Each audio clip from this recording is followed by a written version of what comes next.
Okay, welcome everybody to an Afrotaku interview hosted by myself, Player 5, and I'll be interviewing today Blerd Without Fear. But before I let him introduce himself, I just wanted to point out if you were confused by the fact I said another Afrotaku interview, then you need to make sure you follow and subscribe so you can get all of these. That being said, my shameless plug is over. Um, Blur Without Fear, would you like to introduce yourself? Oh yeah, hey, yeah, definitely. My name is I'm Ernie Blur Without Fear. I run a YouTube channel. I talk about comics, comic book movies, and comic book adjacent stuff. A little bit of everything, really. Also do Twitch streams and yeah, a little bit of everything, really. Wonderful. Like I myself am a subscriber, y'all. So I'm telling you, you need to go ahead, go subscribe to the man, listen to some of the knowledge he'll put you on MCU. If you're not quite a comic book follower, hey, y'all see my man set up in the background. I don't think he just bought that for fun. He coming No. with the knowledge. Really quickly, I'd like to ask you, what got you inspired? For the people that don't know you, like I said, Mm, I'm already subscribed, but some other people might not be. So for the people yeah. that don't know you, what got you here? Okay, so for me, basically, man, it's such a weird story because it's kind of depressing. Uh, but so about man, doesn't sound it's been long ago, but a few years ago, um, I used to do music. Mm. I used to be in a band, and What'd you it, play? I was a vocalist. We were this for it was kind of this like hard rock screamo death metal band or whatever, and Oh, I'm I interested. Okay. yeah, it was really fun. It was awesome. It was a great experience, but like it was kind of my creative outlet. And I'm one of those types of people. I need a creative outlet just to kind of you just keep my head right, keep my head Mhm. straightened out. And then out of the whole project kind of fell apart. I didn't have a creative outlet anymore. Um, I was kind of struggling to kind of find like a creative compass, yeah, like just to get myself back on track. And one day I was in, uh, I just went to a comic shop just on a whim. Yeah, I think at that particular point in time, I was kind of on hiatus from comics, and I was getting back in. And it just so happened that I think it was Dark Knight's Metal. I think it just come out, and I started reading, and I was like, and I was talking to a guy in the shop. The guy was running the place, and guy had been selling me comics since I was like a kid. You know, off and on, and someone else was like kind of walking, like I guess they were kind of walking around the store. They were just kind of looking at comics, wherever, and they were listening to me him like talk about the stuff that was currently out. And the one or more of the people came up like, oh yeah, dude, like if I wasn't like actually physically in here, I would have thought I was listening to like a podcast or something about comics, dude, or some mess like that. I was like, huh. And then like a light bulb went off, and I was like, well, I was like, maybe I was like, I'm just one guy. I don't want to, I'm not gonna do a podcast or anything. I don't really have anybody else to talk to about comics that I would want to talk to about comics about. So at least not at the time. And next thing you know, I was like, well, I'll try YouTube. I'll try that out. And I made a few videos, and no one was listening, no one was watching. And then one day, man, it just kind of bam, and just out of nowhere, like I was as surprised as the next person, and I've been doing it. I've been doing it professionally ever since. Oh wow, yeah. I'm just gonna throw it out there. Wonderful voice. Like I'm enjoying listening to you. So Thank I you. am not surprised that this string of events went down. Yeah. Yeah, that's interesting. You know something, this is like day two of our convention, and Mm, then just thinking about how we the Afrotakus kind of got started. Everybody seems to have a similar thing, right? That mm, connection of you didn't have the dream to do it, but you didn't have any other way to let out this energy, this built up energy. For us, it was definitely like, hey, we want to talk about nerd stuff, but we also want to talk about it in our community to people that look like us. And Right. yeah, so I got a question. Did that play any part, like race at all, to what drove you to do this? Yeah, well, especially that it's actually kind of where the name came in. Because when I originally when I was kind of putting this whole thing together, like, you know, trying to come up with like I need a name, I need a name to work off of. I want something that's going to tell people what I'm about, and what they can expect to see when they come to the channel. And it was one of those situations. I said, well, it was not really a lot of, at least at the time, there wasn't a lot of Black content creators in, you know, the comic book, you know, YouTube spectrum. There was like a handful, but like it was one of those situations where people didn't know they were Black. Like, you know, like it's like, okay, we go to one YouTube channel, it's like, oh, well, wait a minute, this guy doesn't show they don't show their face. Yeah, I mean, you could probably draw context clues and figure it out for yourself, but I mean, it's one of those things you kind of had to draw an assumption. And I told myself that I was like, you know, I want people to know who I am. I want people to know that I am a Black nerd who, you know, is into comics, that I'm knowledgeable about comics, and I want because I know that Black nerds exist in the world. I know that we're out here. You know, Absolutely. I want people to see that, like kind of like how you have like the bat signal. I want my YouTube channel to be that bat signal in the sky that tells other Black nerds, hey, wait a minute, wait. There's a call up there to, you know, to action, to there's a place that, you know, that I can belong. You know, and that was kind of the whole thing. It's like, and I wanted people to know that when they came you know, to my channel, that not only are, you know, not only are you going to find a Black nerd, you're going to find a Black nerd that is not afraid to talk about you know, some of the social and economic commentary, you know, the political commentary that is in the comics. You know, I don't shy away from that stuff. If it's something that deals with like a lot of times, a lot of people who aren't familiar with me, they'll probably discover that I do a lot of content where I try to highlight you know, Black characters, characters people have never even heard of, or don't even, like, a lot of times don't even know existed. Because I always hear people say, oh man, we don't have any Black characters. Like, we have them, it's just they don't get used. Real quick, drop us a quick 2. If you had to drop 2 to the audience that may not even know, just 2 names, like, hey, these 2 y'all need to see those guys. I'm gonna try and pick. I'll pick some obscure ones. Well, right off rip, I would say a character no one I know tons of people don't know about. Shadowhawk. Was an Image Comics character. Another one. Man, honestly, another one would probably have to be.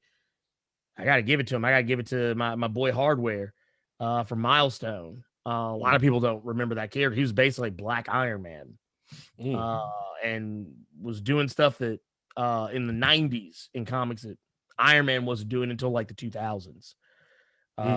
So yeah. I'm impressed. I didn't think you were going to name. I thought you might get 1 that I didn't know. I didn't think you would name 2 that I didn't know. So okay, now I gotta look these guys up. Shadowhawk and Hardware, and I'm happy that their names aren't like Black Metal or like Black Hawk. Like, we get it. He's African American. Like, so we see him. He's out here. It's okay. It's okay. Well, the funny thing about Shadowhawk, when I was reading Shadowhawk coming up as a kid, you don't find out Shadowhawk's Black until like 4 issues in. I think it's like 4, maybe 8 issues in. He never takes his helmet off, and it's not until he goes up against another superhero who is, you know, superhero quotey fingers, who is imitating him, because he's like, oh yeah, no, I want to be just like you, but the guy's racist. Ooh. Then he finds out, like, and he's like, wait a minute, I can't have you out here, you know, doing my thing, man. Yeah.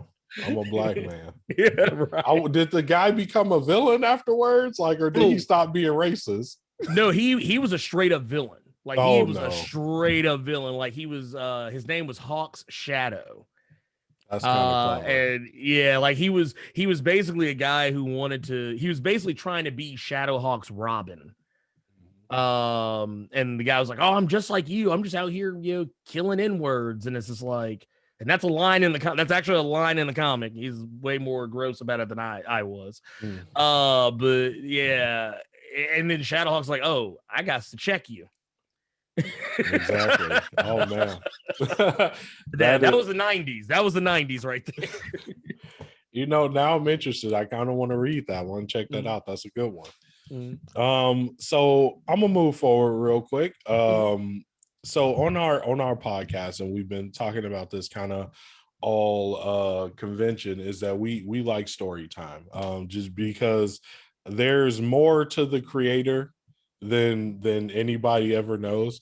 And obviously we're gonna ask a lot about your content and stuff like that, and things you believe, Marvel, DC, but you are still a person, right? And that matters. Oh, yeah. So our story times can be legitimately about anything. It's not have to be comic book related. It doesn't have to be. It can. Okay. It like literally a few panels ago, somebody didn't have an idea, so I threw out the topic. What was your first fight? So, but I'll ask you, story time. Any interesting story that you are okay with obviously the internet knowing? Give us a story time, and if you're having trouble, I'll throw a few prompts out there too. I tell you what, honestly, I guess probably one of the more interesting stories to kind of keep it on brand for myself is like my interactions in the world with other with other nerds. So I remember going to it was like this local event. We have this little thing here in my area, Memphis, called Nerd Night. And this was back in the before times we could actually go out in public without a mask, without fear of killing anybody. And I went to this deal. A lot of my peers, local content creators, streamers, a lot of people are there, people who run businesses that are kind of nerd centric, whatever. And one of my friends, one of my white friends introduces me to one of his white friends. And my white friend, who is awesome and great, and not a terrible person at all, is an ally, a true one. We would hope. Yeah, right. he says to me, or he says to one of his friends, like, "Hey, this is he's like, hey, this is my buddy Ernie. He runs at the time I wasn't the Blerd Without Fear. I was I was still doing music, and but at the time I did run a Dungeons and Dragons podcast on the side. And that's how I was introduced. He was like, "Hey, this is my buddy Ernie." He's like, "Hey, he's in a band," and he's like, "Oh, by the way, he does a D&D podcast." And this other white friend who I'm now introduced to, he'll remain nameless because I don't want to shame him. But he says, "Oh, you're in a Dungeons and Dragons?" Like, he said it as though he couldn't believe me. That's crazy, because most of my friends who are Black also happen to play Dungeons and Dragons. It's like, who'd have thought? We play more than basketball. Go figure. Right. I mean, it just is what it is. But it was hilarious because he gave me this look of disbelief. He was like, "Oh, well, let me test your knowledge." I was like, "Okay, all right. I'm gatekeeping 101. Let's go." Right. And what wound up happening was he asked me, he's like, he had a tattoo on his arm. He's like, "Oh, if you're such a if you play D&D, then I guess you know what this is. Like, what kind of dragon is this?" And I saw it as an opportunity. I could have been really ugly to him, or I could have been really nice. And I chose to kind of take a middle ground. Perfect. on the situation. Yeah, like it was that whole was Michelle Obama's when they go low, you go high. No, I just go right down the middle. I want to give you a taste of both, so you know that I know. But I looked. I said, well, I was like, yeah, looking at the tattoo, I said, there's no color on it. It's just line work. Not even particularly good line work. I'd probably go get that touched up. But I was like, I'm gonna go on a limb and say it's a black dragon, but I don't know, man. It's hard to tell, man. This is not a very good, tattoo. And I just left it at that. And the guy just kind of looked at me. He was like, "Oh, he legitimately like clutched his imaginary pearls." And and I just walked off. Like I just walked away. And I walked away from my buddy too. I was like, I wasn't trying to, like, it was kind of like a little mic drop moment, walk away. And for the rest of that evening, that guy followed me around, not only apologizing, but then I'm assuming there was a conversation had after I left, because my buddy was not particularly, like, he kept ignoring the guy from that, and he apologized for introducing us. But for the rest of that evening, the white gentleman was following me around. He was very apologetic and was constantly asking me to promote his stuff that he does. And I was like, nah, I'm good, man. I'm okay.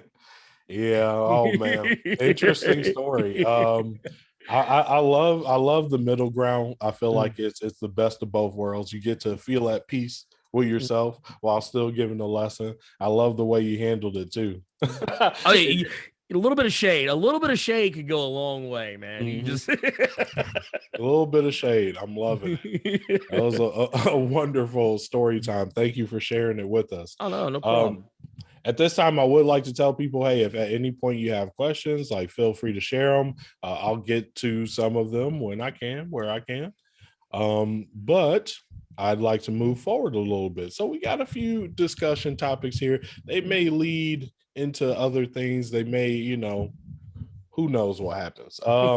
But so since we were just talking about basically a way you handled yourself with your business, I would count that as one of the advices you could give. I want to see if you can drop 5 pieces of advice for new and upcoming creators, how to handle themselves, their business, any of it. I would say first and foremost, the most important rule is be yourself. A lot of people don't expect this out of me, but a lot of people think, oh yeah, he's just like that on YouTube. It's like, no, this is it's me all the time. Authenticity goes a long way. Don't try to put on some facade or some face. Real recognizes real, and and that's what people want. People want to see a real, or listen to or follow a real person. They don't want to follow somebody who's trying to be somebody else, or someone who's trying to pretend to, be somebody else. I mean, there are some instances where sometimes a persona is, it's a part of the, like, it's a gimmick. Yeah, okay. Tekashi 6ix9ine. Right, exactly. Like sometimes, hey, I wish I thought of it first. I would sacrifice my integrity for the amount of money this man has somehow amassed, but I don't want the heat that he catches. Yeah, exactly. If I could do it without the heat, sure. But beyond that, probably the other thing is that if you're a content creator, you are going to have days that you don't feel like doing the work. Embrace those days. And I don't mean, give up. What I mean is, if you don't feel, if you're not in the right headspace, if you're not there, if you're not ready, you got some kind of mental block or something that's keeping you from able to come up with something, don't force it. Just take a knee. Take a knee for the day. If it takes 2 days, take a knee for 2 days. Don't try to rush out or force something that's just not happening. It's a hard lesson I've had to teach myself. There's some days where I'm like, you know what? I know people expect me to put a video out on such and such day sometimes, but you know what? man, I'm not here. I'm just not here. You know, I gotta do something else. I'm gonna take a knee. I'm gonna go, I'm gonna chill on the couch, hang out with my kid, watch whatever cartoons they're watching with them, and maybe, I don't know, take a nap. I don't know, but you have to take self-care days, for yourself. It's very important. The other thing I would say too is, you're kind of speaking of rushing. Do not think you have to be first. You don't have to be first in anything. I mean, it does help to be first a lot of times when you're talking about like content creation. Like, you want to say, oh, wait a minute, I want to try and be the first person to put this out so that I can blow up and it's and everybody come to me first. It's not really going to work, because unless all the stars align in just the right way, it ain't gonna happen.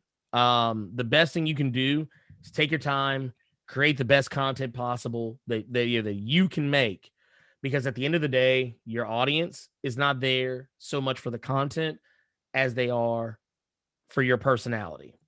So you would argue, create great content, don't ride waves. Exactly. Exactly. I mean, the waves are good. Don't get me wrong. I've done it before. I've tried it. Sometimes the surf is fine. But me personally, it's kind of like, there have been instances where I put out videos for stuff that's happened, like, nobody's talking about this anymore.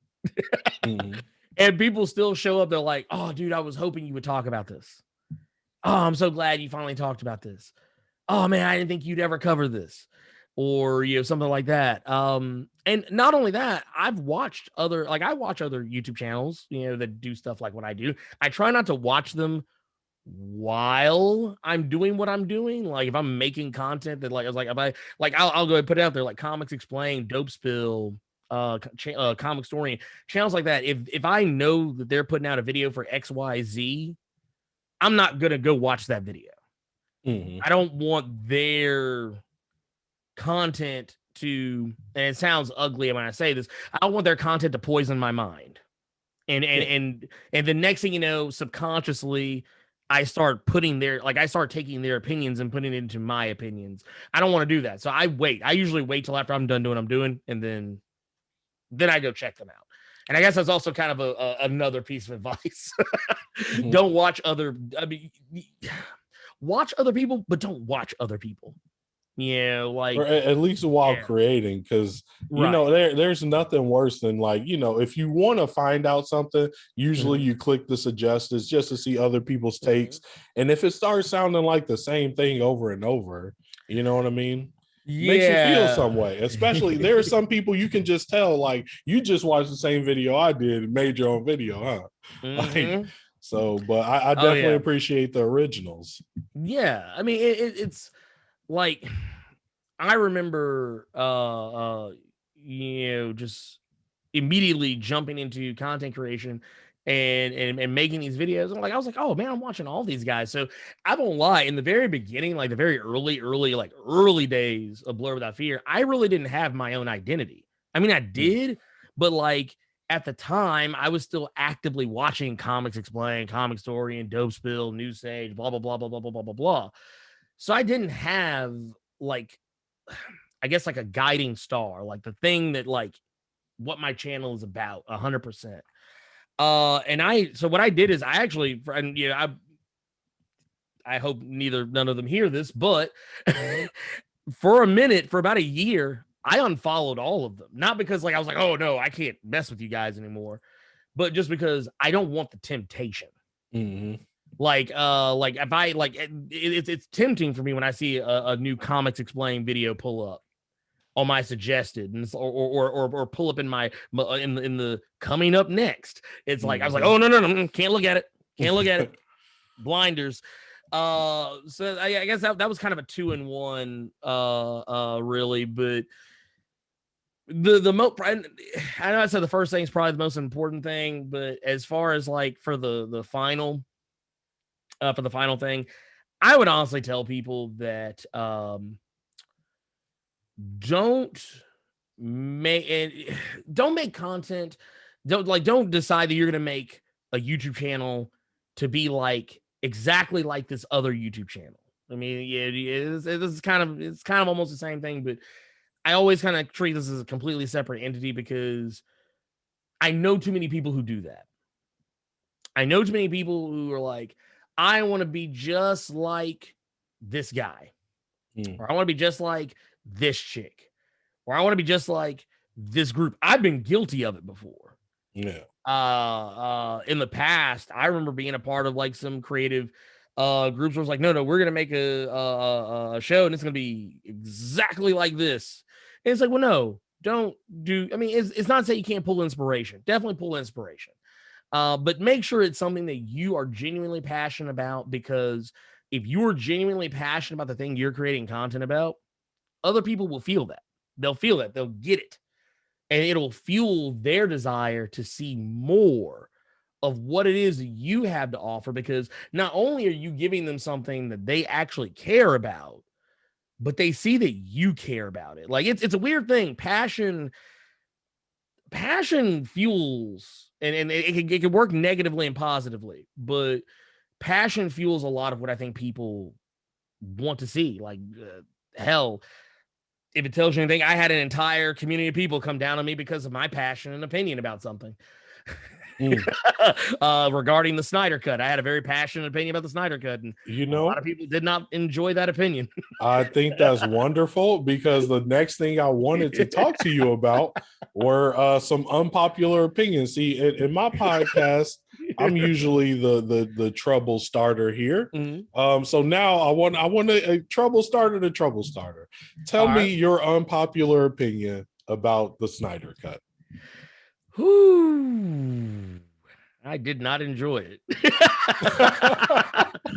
It was not fun for me. And I get it. I totally get it. I want to make sure, because I think this is the thing that gets lost in translation. I don't hate Zack Snyder. I'm not a Marvel, super stan. I'm not paid off by Marvel to hate DC movies. I hope people understand this, because there are things about DC I enjoy. I always tell people, I originally really enjoyed Man of Steel when it first came out, but the more I watched it over the years, the less I liked it. I think I'm in the same boat with that. Yeah, now, and as I have told people before, there's other DC movies I like. I really enjoyed Shazam.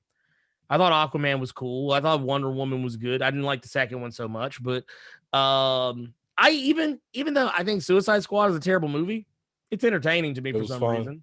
Yeah, at least it's fun. They're having fun with it. It's not grim dark, It got the job done, I guess, one way or the other.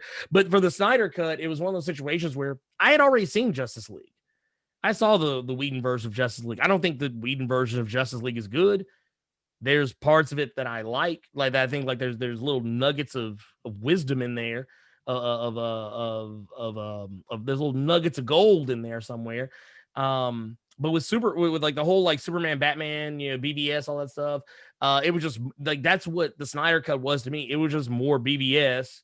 It was more of these like one of my favorite writers, Dan Slott, said this. He said that if you walk into this movie and divorce yourself of the opinion that this is not like the whole idea that, oh, well, this is Superman, this is Batman, this is Wonder Woman. If you just go into it, just assume these are not the characters that you have read in the comics, he said, you'll probably have a better viewing experience, but these are not the characters that they claim to be.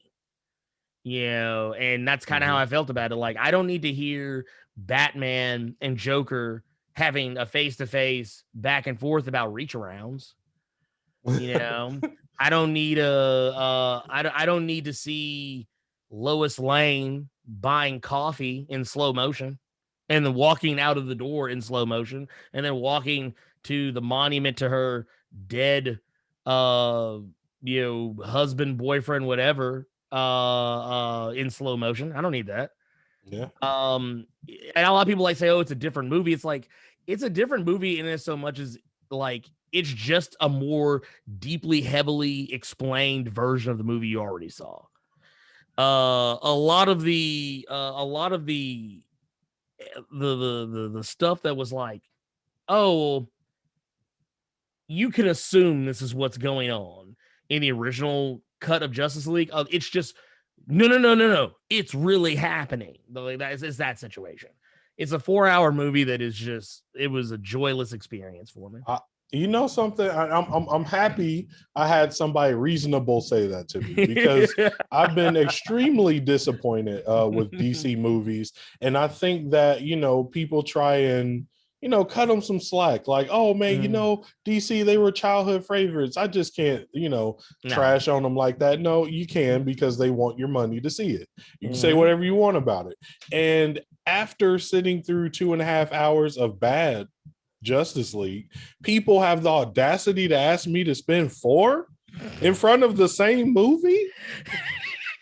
It's unreasonable. I'm not, that's not going to happen. No. And I'm like, you know what? After this weekend, after pulling everybody's opinions about it together, thank you for being a voice of reason I can trust. I'm not. You're not getting me to watch it. No, I don't think it's happening. It's not worth it. It like, honestly, I here's what I'd tell you to do. If you have a spare hour, maybe every other day, watch it hour by hour. But I would not recommend watching it in one sitting. And it's sad because I've heard people say, "Oh, we're not supposed to watch it in one sitting." It's just like, well, but you said it's a movie. Yeah. It's like, well, if it's a movie, that means I should be able to watch it in one sitting. I agree. That's otherwise it's a TV show. Yeah. I agree. But you know, you mentioned something earlier where you were saying like, you know, these directors are trying to get you to not view the character that they said they're going to portray in the way that you expect it to be portrayed, which, you know, there's all different types of opinions on that thing. I'm not going to ask about that, right? This is what I'm going to ask about. So if you could pick 3 MCU, I'm going MCU because, like I've explained, right now, DC is in the trash for me. 3 MCU characters that you would change to be more comic book accurate than what they are today. Ooh, Kevin Feige comes to you. He like, you got full creative control. Do what you want. Well,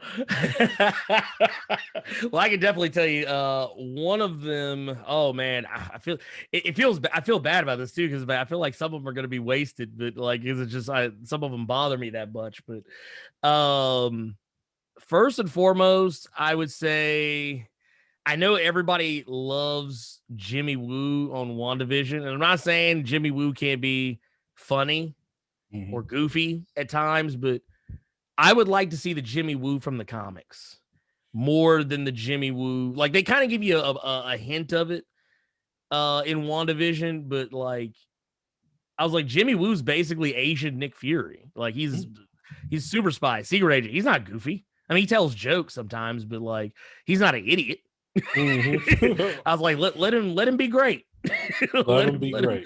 I'm not gonna lie, I love the magic trick. It's such like a cute little add-on. It's awesome. Yeah, like the magic trick, the way that Jimmy Woo is portrayed, I think is actually kind of cool. But it's like, I want to see more badass Jimmy Woo's what I want to see. I want to see the Jimmy Woo that like that Nick Fury would look at and go, oh yeah, no, that dude's bad. I want that Jimmy Woo. I want Jimmy Woo to kind of level up a little bit. The other one is probably going to have to be Shuri. The Shuri that we got in the MCU, while she is adorable and she is sweet and funny, super smart, she is not the Shuri from the comics. The Shuri from the comics is also really intelligent. Like, I would dare say maybe even more intelligent in a lot of respects than T'Challa himself. But I also kind of feel like people, and I noticed this when I did a video about Shuri, that a lot of people were surprised that she was as awesome as she was, like all her accomplishments, what she was able to do, the things that she's invented, and like how she carried herself in ways when she was Black Panther differently from how T'Challa would carry himself. And like people are like, oh my god, she was like an expert fighter, just like she was trained by T'Challa. She actually knows how to throw hands. Like if you get the impression you watch a Black Panther movie, you're just gonna go ahead and draw the assumption she can't throw hands. Because Absolutely, because yeah, because she gets washed. She gets washed pretty real quickly. quick. Like I mean, she gets scrubbed out. Like I'm talking like in like that. She But yeah, is no different than a regular teenager with a pistol. exactly. That's exactly what it's like. And someone walked up, Killmonger walked up and slapped the pistol out of her hand, and she died. But no, the Shuri in the comics, well, yeah, she was originally not a good fighter, but she was still better than most people. She was still better, like even though she wasn't like she wasn't like, you know, she wasn't gonna beat Shang-Chi or anything like that. But I mean, she could go toe to toe with somebody. Like she even went toe to toe with her own brother. But like I feel like the seriousness, the credibility isn't there in that character yet, and I want to see that happen with Shuri. So we'll see. We'll see what goes down there. But for the third one, honestly, it is gonna have to be. Oh man, this one's kind of it's tough for me because I don't even really think there's anything expressly wrong with the character, or with how they're portraying him. But I honestly wouldn't mind if maybe we took a little bit of time, to if ever we should revisit the character of Star-Lord, which I'm pretty sure is going to happen very soon. I would actually like to see Star-Lord done a little differently. Wow. Star-Lord, one of my favorites. This is a hot take right now. You got to explain this one to me. Why Star-Lord? Okay, so Star-Lord. Oh man, this is a rough one. Here's the thing. I think Star-Lord's awesome. I think Mister, awesome. You shouldn't have smashed my Walkman himself. Right. Like legendary outlaw Star-Lord. It's the thing is when the way they did Star-Lord in the movies, I thought was really awesome because they kind of made him more relatable as a person. Mm-hmm. But the Star-Lord in the comics is kind of gangster.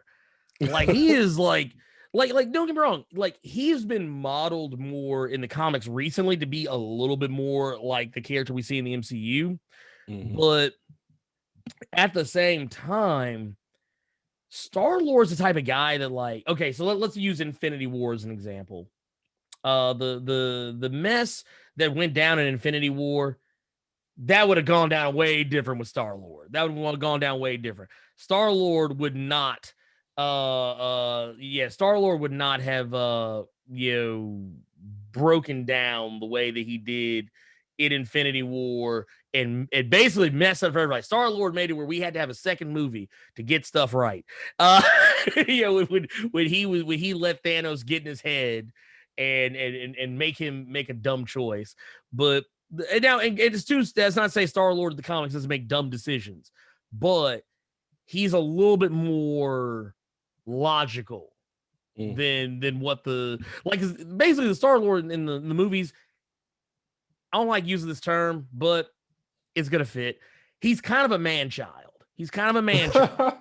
But he's a relatable man child because he does have moments of brilliance. He does have moments where he steps up to the plate. And you kind of see that Star-Lord from the comics like shining through. Like a lot of people know this. Star-Lord got his title because he killed everybody else who was going to get it. Like he didn't get that title willy-nilly. Like he purposefully killed the other people who were eligible to become Star-Lord, so he would be the only one.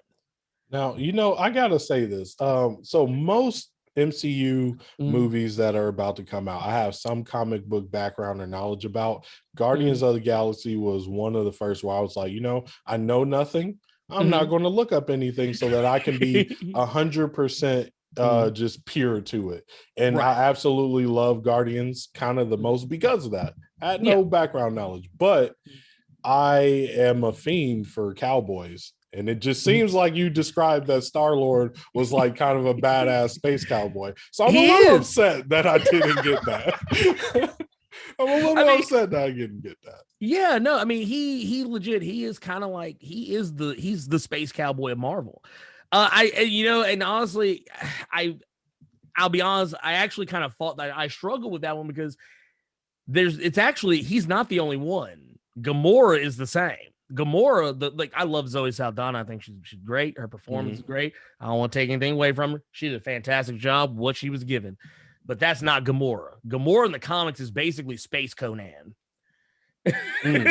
She is gangster. I feel like they talked her up that way, but she never showed that, you know? And you can't trust what people say in the movies. Like, I gotta see it. Now, Gamora in the comics, she killed Thanos by herself. Like, she walked up to him, cut his head off, and handed it to him and walked off. That's like badass. she's not like, and she's not like, now the attitude she had towards Star-Lord in the first movie, that is accurate. Like, cause but how she just kind of turned all like weak in the knees towards the end. That is not Gamora. That is not Gamora at all. Gamora is like if you took like Red Sonja and put her in space. There you go. That's Gamora.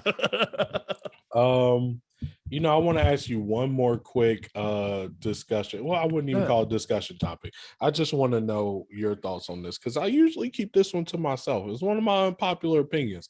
Now, except when I get around Black folks, I ain't gonna lie. This is about the only time I mention this. I don't mention it in big groups. I don't know everybody race in the chat, but you've been. I'm giving you secret details right now. You can't let this go outside the convention. Right. Yo, Black Panther wasn't that good of a movie. Well, and I didn't like it that much. Now, if anybody else asks me, it's my favorite movie. But now that we in the circle, I didn't like Black Panther that much. Oh man. Well, okay. I tell you what, I totally get it though. I totally I loved Black Panther, but I get why people have that opinion about it. The movie, by the time we get to Black Panther, a lot of the stuff that is presented in that movie, it's either stuff, I mean, outside of the Wakanda stuff, obviously stuff we've never seen before. A lot of what is presented in that movie is kind of plot points we've seen, or not plot points, but tropes that we've seen before. The mirror match, where the hero has to fight somebody that's exactly like him. That's Iron Man 1. That's Doctor Strange 1. That is Thor 1. That is Captain America 1. We've already seen that. Now I think what kind of enhanced that a little bit more, which I think maybe let people let that trope slide, is because Killmonger was I felt a compelling villain. I will say I do have legitimate criticisms of the movie. I will definitely say that. There was some dodgy CGI in the movie. Oh, dodgy is being nice. Yeah. I'm trying to be kind. I'm trying to be kind here. There was legitimately some really, especially now I will say this, in light of knowing what all was going on at the time, with the benefit of hindsight, I kind of get why they went with the CG. But I wish that we would have gotten a more, I feel like the fight between Black Panther and Killmonger that happened first should have been last. I felt like that fight, a fight more in that vein, would have been better. Not only that, there are some characterizations that I wasn't particularly super duper mega ultra crazy about. Some characters that are different in the movie than they are in the comics. There's actually almost everybody is different for the M'Baku that is in the movie is not the M'Baku from which that one I'm fine with. I don't want anybody calling a black man man ape. Yeah, I'd rather the M'Baku memes than man ape. Right? Yeah, I don't want any white people going into Target on Halloween saying, "Let me get man ape." I want the man ape costume. Like, oh no. All right, good call on that one. But yeah, no, but there are legitimate criticisms for that movie. I'm not gonna say it's perfect. I'm not gonna say it's perfect, but it's one of those like I kind of treat it like I kind of treat it like like there's certain movies where I'm like it's it's a fun experience. I can sit back, I can put it on, I can chill, and while there are definitely some parts in it where I'm like, I take it or leave it. I would definitely say, yeah, I understand. I understand where you're coming from. So, that was just my little thing on it. I wanted to do one more thing, and we move it rushed here. Typically, if this was just a podcast, we could go forever long, but it's in a convention setup. So we almost done here. If you want longer, make sure you subscribe to AfroTakus. Make sure you also follow Blerd Without Fear.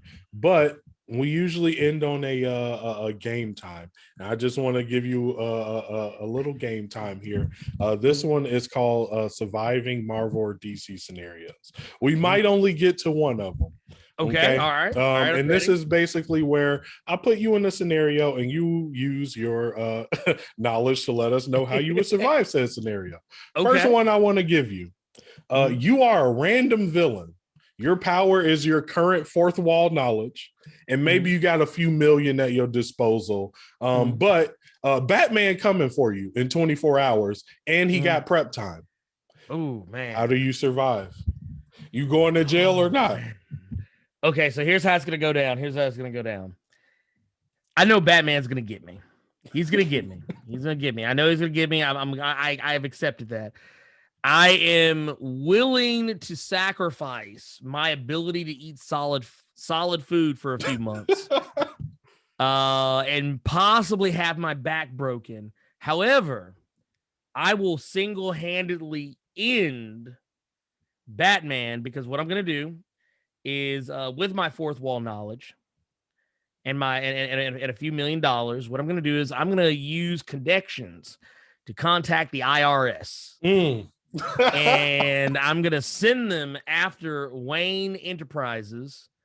I'm going to inform them that there is some off the books money being moved around, shell companies. Not the taxes. Oh yeah, no, I'm going after his wallet. I'm going after his pocketbook. I don't care. I'm going after his pocketbook is the only thing he understands.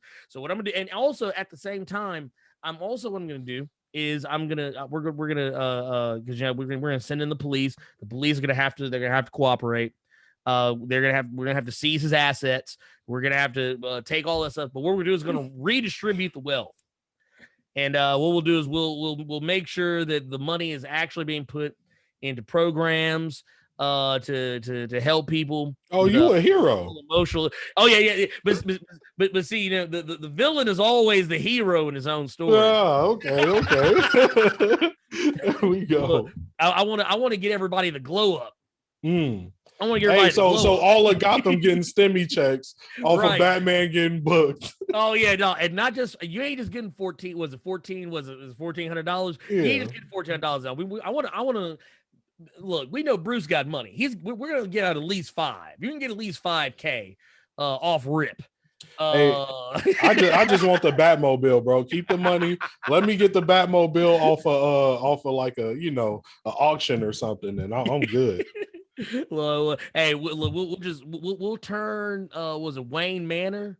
We'll turn that to a community center. Home, a home for. We'll turn to housing. Like a children's home. We'll fix it. But Batman, yeah, he'll be in Arkham Asylum. We'll be in a padded cell. Like we'll be in padded cells right next to each other, but I will get the last laugh. Oh, so you know something? I'm not gonna lie, that was a wonderful takedown of Batman. But what you would have just done is created a villain. And now once you get out, you like, oh yeah, I'm out. I did my time. Batman knocked in my teeth. I got some fake ones, but he coming back for you now. And now he's the villain. He flipped him. Yeah, none of that. I don't kill no more. It's like, forget that. Batman coming for you. You He's took like, my money. You took his white privilege away, and it's gonna be a problem. Oh, yeah, you gotta take it down. You got, and you know what? I tell you what, I'll take his mantle. I'm like, no, I'm Batman now. Disrespectful. Disrespectful. Wow. Hey, that was a wonderful takedown of Batman. Better than I would have thought. I would have just bought a bunch of guns and got beat up like everybody else. Oh, Batman. Yeah, no, you going down. Yeah, absolutely. All right. Man, that was a wonderful answer. Can you go ahead and let the people know one more time where they can find you? Yes. Go ahead. You can find me on youtube.com/Blerd without fear. That's BLERD without fear. I post videos throughout the week. You can check them out and hopefully enjoy them. I also stream on Twitch, twitch.tv/Blerd without fear. I play video games and occasionally just talk to people and give my opinions about random and sundry things. And of course, you can also find me on social media, Blerd Without Fear, pretty much everywhere, with the exception of Twitter. But if you type in Blerd Without Fear, I'll be the only one that comes up. But yeah, that is all of the places that you may find me. All right, appreciate you for coming on to this Afrotaku interview. With that, everybody, goodbye.